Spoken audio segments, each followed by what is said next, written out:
شروع اللہ کا نام لے کر جو بڑا مہربان نہایت رحم والا ہے۔ اے ایمان والو، اپنے معاہدوں کو پورا کرو۔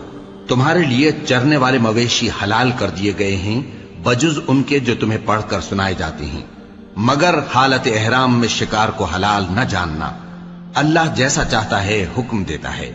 مومنوں، اللہ کے نام کی چیزوں کی بے حرمتی نہ کرنا، اور نہ ادب کے مہینے کی، اور نہ قربانی کے جانوروں کی، اور نہ ان جانوروں کی جو اللہ کی نذر کر دیے گئے ہوں کہ جن کے گلوں میں پٹے پڑے ہوں، اور نہ ان لوگوں کی جو حرمت والے گھر یعنی بیت اللہ کو جا رہے ہوں اپنے پروردگار کے فضل اور اس کی خوشنودی کے طلبگار بنے ہوئے۔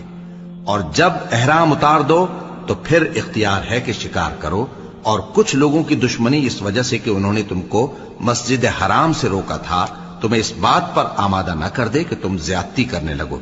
اور دیکھو، نیکی اور پرہیزگاری کے کاموں میں ایک دوسرے کی مدد کیا کرو، اور گناہ اور ظلم کی باتوں میں کسی کے ساتھ تعاون نہ کرو، اور اللہ سے ڈرتے رہو۔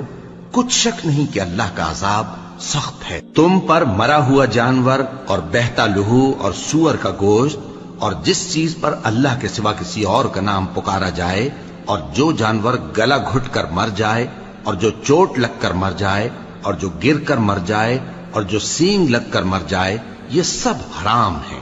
اور وہ جانور بھی جس کو درندے پھاڑ کھائیں، مگر جس کو تم مرنے سے پہلے ذبح کر لو، اور وہ جانور بھی جو غیر اللہ کے آستانے پر ذبح کیا جائے، اور یہ بھی کہ پانسوں سے قسمت معلوم کرو۔ یہ سب گناہ کے کام ہیں۔ آج کافر تمہارے دین سے نا امید